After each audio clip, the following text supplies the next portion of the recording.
Welcome to Fireside Giants. My name is Alex with my co-host here, Anthony Rivardo. Today we got another segment on the line for you guys. Every day a video, every day elite content. Coming up with some controversial things, but also just stuff talking about the Giants, getting in depth with some of these specific topics. And today we want to talk about 3 keys to success for the Giants in 2021. And a lot of people are starting to come around to this team. Dan Orlovsky was like, people aren't giving enough attention to this Giants squad. They really upgraded a bunch of positions, including the pass rush. We got Adoree Jackson, Kenny Golladay. Of course, we added a few essential pieces to the wide receiver core on offense.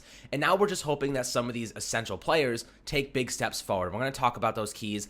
Majority of the important ones are on offense for obvious reasons. Before we dive into these specific keys, Anthony, how are you doing today, my friend?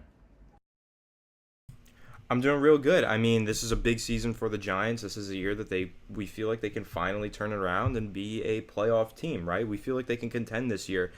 But it's going to take some certain keys. There's keys to success, and 3 of them that we've pinpointed are really more important than the rest of them. Of course, there's so many factors that go into being a good NFL team, but these 3 for the Giants in particular, whether these are things they need to improve on or things that they just really need to harp on based on positional weaknesses on their roster, these are the 3 things that they really need to focus on if they want to turn things around. And I do think that they can, and I think, that they will, but they have to handle this business first. These 3 things need to get done, and then they can find success. And I really hope that they do, man, because it's been a long time since we've seen a really good Giants football team, and I would love to see them actually make the playoffs this year. And after all of the great things that they did in this offseason, I think the expectations are pretty high, and we should see them make the playoffs. If not, it might be a riot in New York and New Jersey.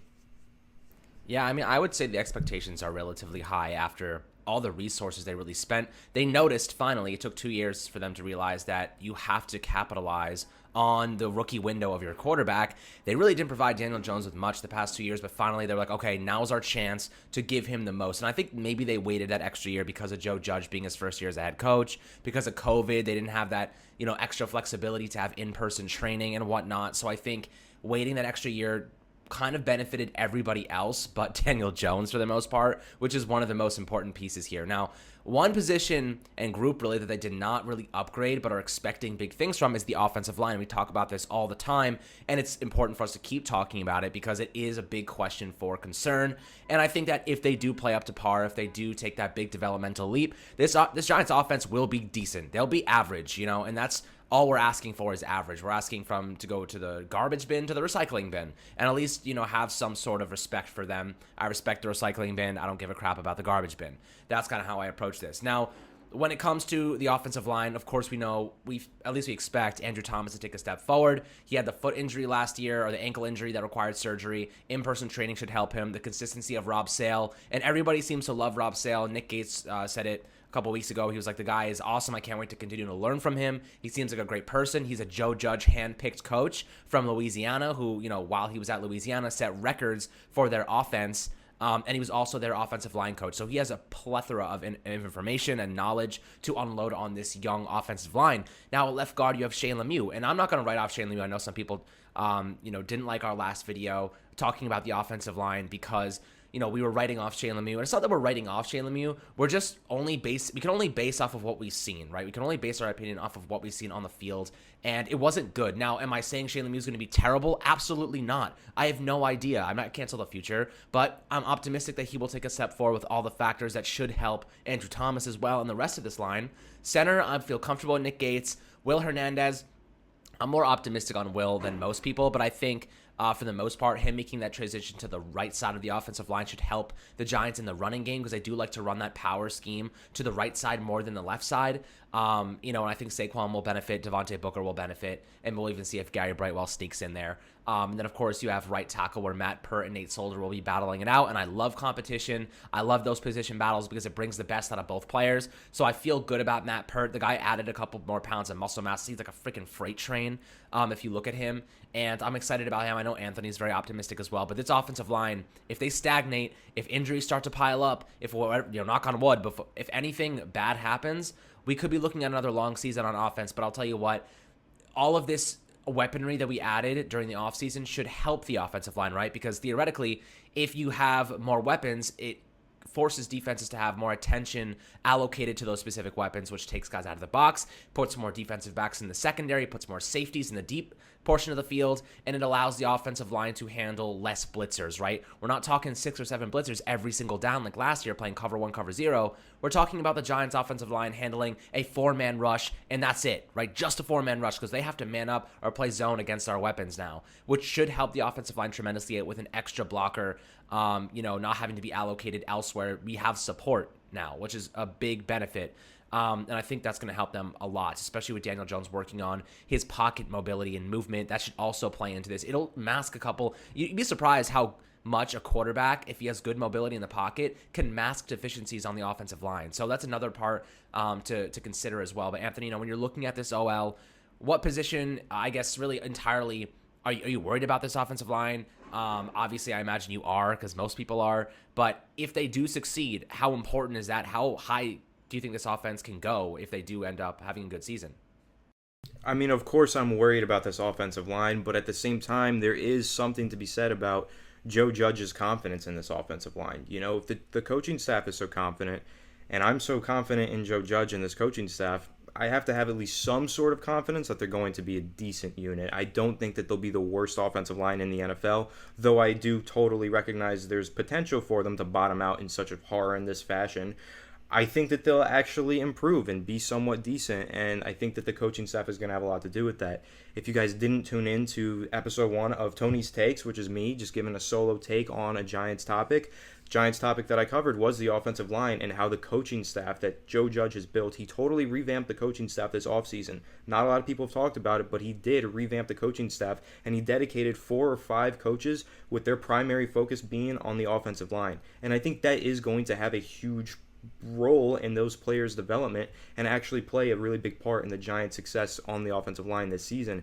I think that those coaches can do a lot in terms of developing these young players. You have to keep in mind, all of them are second year, third and fourth year players. They're all just young offensive linemen. And that's why I think the hiring of Rob Sale, as the offensive line coach, being 41 years old, coming from the collegiate game where he's used to working with younger offensive linemen, I think that was a perfect hiring. And then you add that into the fact that they just moved Pat Flaherty and Freddie Kitchens into some roles where they're going to be focusing on the offensive line as well. I think that's the key to the offensive line this year. But if the offensive line is terrible, the Giants just aren't going to go that far, okay? That's going to be the harsh reality that we need to wake up to, because no matter how good your quarterback is, sure, quarterbacks with good pocket mobility, I agree with that point from Alex, they can absolutely mask a lot of deficiencies on the offensive line, but even the best of the best quarterbacks will be held back by a bad offensive line. Again, case in point, Patrick Mahomes in this past year's Super Bowl. We all saw that happen on national television. It was terrible, hard to watch for Patrick Mahomes, but that's just the harsh reality of playing quarterback in the NFL. You can do a whole lot, but you can't do everything. You need a good offensive line. Same way you need good playmakers around you. Giants got the good playmakers for Daniel Jones. Did they get an improved offensive line this year? That's going to be the question mark. And if they do, if they get that improved offensive line, then maybe we can see an improved Daniel Jones, which is going to be key factor number 2 here as we get into that. So I think that's a good way to segue into that. But the offensive line, it's going to be all important. We're talking about Daniel Jones' development. That's the key. We need the offensive line to help him develop. So those young guys on the offensive line, they need to develop so Daniel Jones can develop and we can develop into a playoff football team. That's going to be a real big key.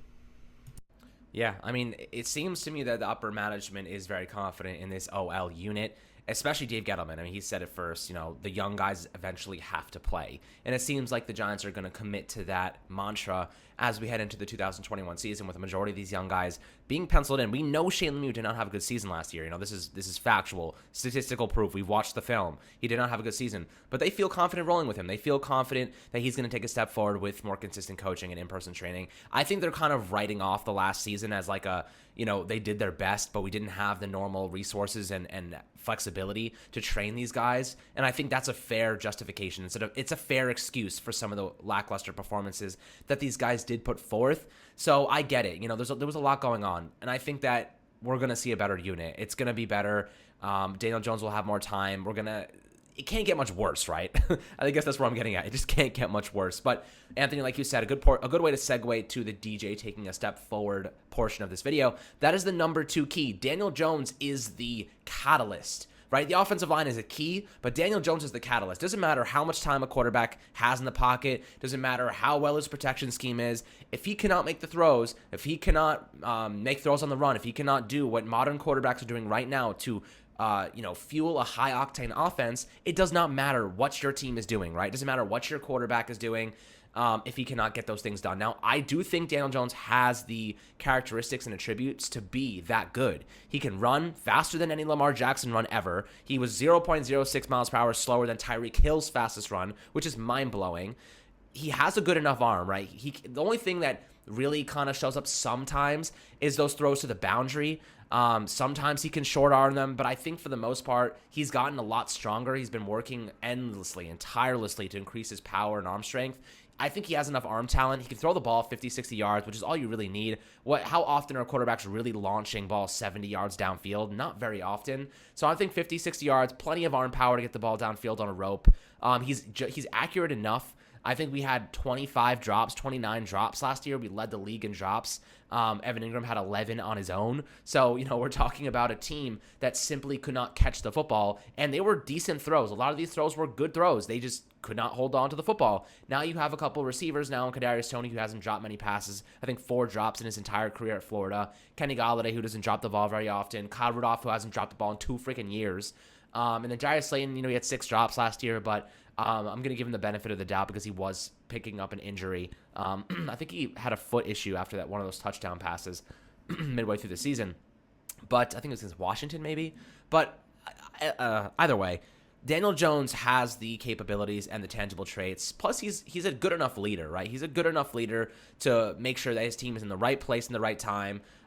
He's not going to motivate you like maybe Pat Mahomes would, or some of these bigger like Russell Wilsons or Tom Brady's who are just like all fire. He's like an Eli Manning style of leader, in my opinion. He leads by example. He prepares adequately. He knows what's going on in the field. He's a smart guy. He went to Duke. He knows the plays. He knows what's going on in the field. He knows where everyone needs to be, and that's good enough for me, right? That's good enough. He's not going to be that fired up leader kind of guy, like some people might hope a quarterback would be, but he's good enough that he can get the job done and still motivate his players. That's why you have guys like Saquon. You have guys maybe I don't get the sense that Kenny Golladay is much of like an outspoken leader, but more of kind of like a prove it by example, like a James Bradbury type on offense. But who really is that guy on offense, Anthony? Like, do you think that really brings guys together? That's that energizer bunny, like Jabril Peppers is for that defense, or Logan Ryan. Who is that guy on offense that really hypes everybody up, gets everyone excited? Is it Saquon? I'm not entirely sure.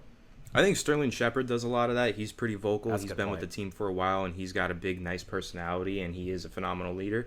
But honestly, I don't think you give Daniel Jones enough credit. I think that he can be kind of that outspoken guy at times. While for the most part, he's very quiet, at least in the media. He really stays out of trouble, stays really quiet, doesn't really speak a whole lot in the media.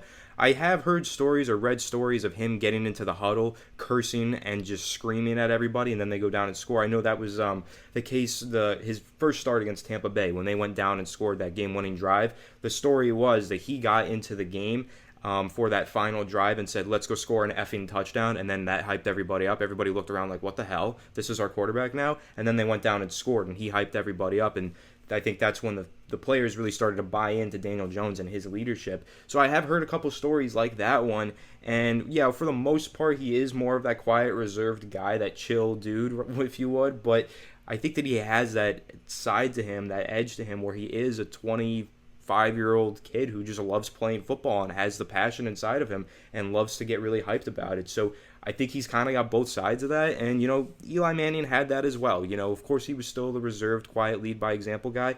But there were times where he got on the field and he would scream and fist pump after a touchdown and that stuff. Every great competitor does. And I think Daniel Jones is a great competitor at the very least. So I do see him as being a great leader on the Giants offense. But if we're talking about that outspoken rah-rah guy, I think it's Sterling Shepard right now. But I want to talk about, real quickly, Daniel Jones and how important it is that he takes that step forward.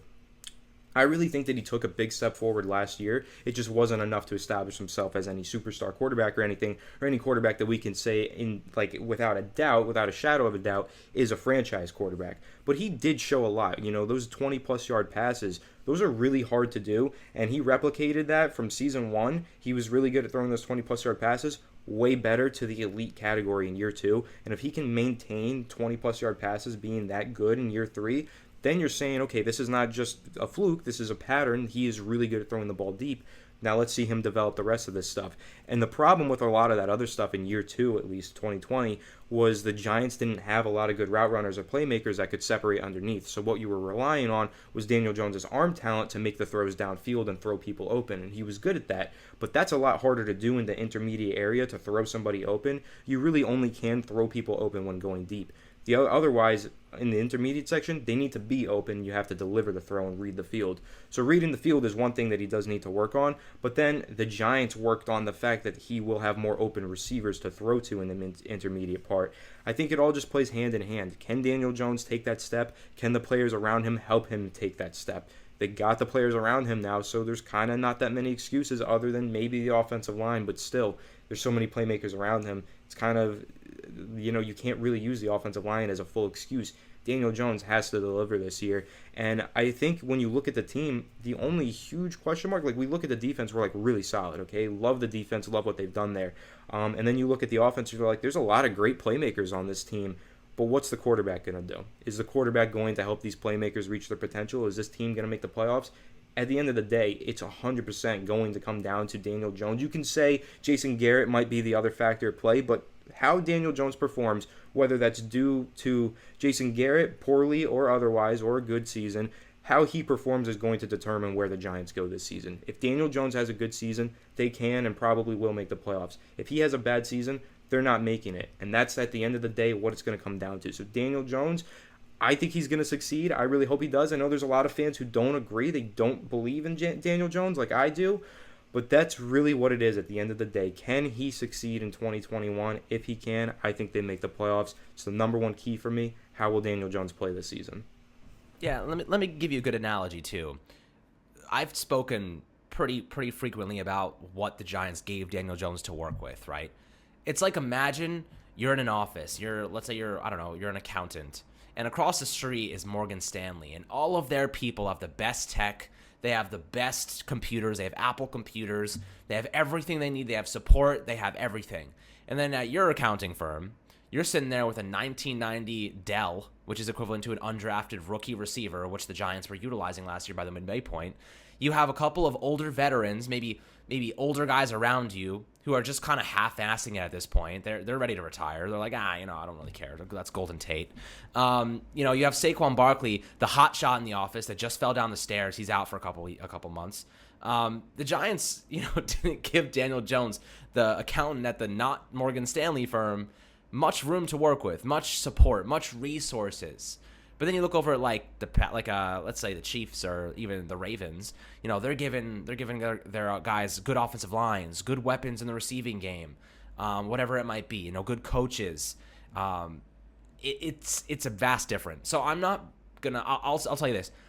It's fair to be objective with Daniel Jones, and we've had this conversation before. He has his fair share of weaknesses, and I'm not ignoring those whatsoever. The ball protection, pocket awareness, fumbling. He's made some bad decisions, right? He has his weaknesses. But we haven't been able to fully see what his strengths really are just yet. Like Anthony said, if he can maintain that 20-plus yard accuracy downfield, and he does it frequently next season, and he dominates, we're looking at a franchise quarterback. The sample size is just so small that we don't know if it's going to be that. We just don't know if he's going to be able to roll that success over into next season. So it's just a matter of waiting and seeing, and if he can capitalize on these new weapons added. So that's how I feel about Daniel Jones. He is probably the number one factor and catalyst and key for success next season. But let's head over to the defensive side for our last key, and that is the pass rush unit. We need to have a consistent pass rush, right? That is a number one thing on defense. And this is what anybody will tell you. The first player you need on defense when it comes to having a good defense is a premier pass rusher. That is the first player you need to have a great defense. The Giants managed to do it last year without one, which is a huge testament to Patrick Graham and what he did with that defense in terms of utilizing a zone coverage scheme, which is not his forte. He loves to use man coverage. While he was in Miami, he used cover one, man coverage scheme 50% of the time. He had no choice but to translate over to a zone coverage scheme because Xavier McKinney was lost. They had Isaac Yiadom. They had a rotation at CB2. Now, You have Adoree Jackson and James Bradbury, arguably one of the best tandems at cornerback in the league. And they play so differently, which is what I love about them. Adoree Jackson is going to help the pass rush tremendously because they go out, the Giants, and they get a pure press man coverage corner who can man up against speed guys, who can man up against physical wide receivers. He can jam them at the line of scrimmage. James Bradbury's a lot better as an off-ball man cover corner instead of a press jam type of corner. So I think they play opposite, which is actually a benefit for the Giants. And Patrick Graham said it himself. He wants to play more man coverage because he wants to be able to lock down those guys and send extra blitzers on third downs, in the red zone, in 2-minute drills, force mistakes, force third and longs. That's what the goal is. And when you have a good pass rush, adding Ifeadi Odenigbo, Ryan Anderson, you get Ximenez, you get Carter back. Of course, you have Azeez Ojulari and Ellerson Smith. And Ellerson Smith had the highest vertical jump of any freaking defensive end this past draft class. He was one of the most physically imposing pass rushers in terms of measurements in the RAS, the relative athletic score. He crushed it across the board. And of course, Azeez Ojulari is a guy who led the SEC in sacks with 9.5 and forced fumbles with 4. So he's a tremendous athlete as well. You're adding 4 good pass rushers with a ton of upside. Ifeadi has a ton of upside. Azeez and Ellerson Smith, a ton of upside. We don't even know what they're going to offer us just yet, but it can't be any worse than Carter Coughlin and Jabal Shared, practice squatter and a 7th-round pick last year, who played a majority of the season for us, right? And then, of course, you had Kyler Fackrell, who was in and out due to injury. I think consistent pass rush is the key on defense because if the secondary can hold it down, we are going to wreak havoc on opposing quarterbacks, and we're going to cause more turnovers because of it. We're going to give our offense more opportunities, more reps, and ultimately, the more reps our offense has with the ball in their hands, the better they're going to get, right? The more continuity, the more chemistry, the more momentum. Daniel Jones is a momentum-based quarterback, so as long as that pass rush is getting home, our offense is going to benefit as well. So I think that is essentially what I am looking at in terms of how this team needs to succeed and why the pass rush is such an important factor moving forward. Yeah, the Giants were lucky last year with their pass rush because they didn't have any of those talented players that you just mentioned that they added this year. They really had a ragtag team of pass rushers on the edge, plus a bunch of injuries that held them back. But they were still able to develop a pretty competent pass rush for the most part, and that was because they had such great pass rushers on the interior. Leonard Williams, Dexter Lawrence, and Dalvin Tomlinson was a pretty good interior pass rusher as well last season, despite that not being his strong suit for the majority of his career. But now the Giants still have 2 of those 3 interior pass rushers. Dexter Lawrence is pretty good as a pass rusher. Leonard Williams is phenomenal. But they also have a lot more talent on the edge and a lot more health because now Lorenzo Carter's coming back healthy. You got O'Shane Ximenez coming back healthy. And then, as Alex mentioned, Ifeadi Odenigbo. You have Azeez Ojulari, who I think is a really exciting player. You still have Cam Brown. You still have Ryan Anderson, some other guys. And so it's a little ragtag, but it's a little bit better. We can feel a little bit more confident in the edge rusher group because you do have some people who are more established, like Ifeadi Odenigbo, and then you have a really high ceiling rookie in Azeez Ojulari that could end up being a really phenomenal player for the Giants. So I think I'm a lot more optimistic heading into this season about the pass rush than I was last year. But it is worth noting that last year, when the Giants had this decent pass rush, it came at the expense of changing the defensive scheme entirely. So the Giants wanted to play a lot of press man coverage. They couldn't with that pass rush. They had to move into a zone and let everything play out in front of the defense. And it worked. It worked phenomenally. But the Giants want to get into that man press system. They want to play more man coverage. Patrick Graham has actually said that out loud, that he wants to play more man coverage. Well, for one of the reasons that they couldn't do that, yes, was because they had a deficiency at CB2. Another reason, lack of pass rush talent. They didn't have good edge rushers, so you kind of have to just sit in a zone and hope that your edge rushers or your pass rushers get there, but really just play good coverage and drop everyone back. When you don't have good pass rushers, you don't play to your pass rushers. You play to your defensive backs, which is what the Giants had, good defensive backs. So they went with the right strategy there, and it was really something that they did more in the second half of the season than they did in the first half. But generally speaking, they had a lack of talent at edge rusher last year, and I think that the increase in talent there this year will allow them to open up their defense more and allow this defense to be a lot more successful, while Patrick Graham still continues to fabricate more the pass rush the way that he did last year, just with a little bit more talent to work with. And then, of course, like I said, that's going to allow the Giants to play more man coverage and allow this defense to hit another level and really improve and really be maybe a top 5 unit in the NFL. I 100% agree. And those are the 3 premium stats for me. We're kind of left out a bunch. There's so many different factors. Honorable mention would be Jason Garrett and the offensive scheme needed to take a step forward and really get more creative downfield and get guys into space, especially like Kadarius Toney. So that's an honorable mention. Of course, another honorable mention would probably be the cornerback and just the cornerback position just staying healthy for Adoree Jackson, specifically a guy who has traditionally suffered a couple of injuries. So there are so many factors to go through, but those are the three main ones that Anthony and I felt were the most imperative for success next season with the New York Giants. But guys, thank you so much for tuning into Fireside Giants. As always, make sure to subscribe below on YouTube. Notifications on Apple, Spotify. And if you're not a member already, sign up. Anthony's dropping his Tony Take videos early for you guys, getting all your suggestions and really making this more individualistic for you so you can enjoy all these things. He's got the judge. He's got the gavel. He's bashing skulls and taking names. So I'm excited to see what more types of content he can curate for you guys and upon your suggestion as well. So thank you so much for tuning into this episode. We'll catch you guys on the next one.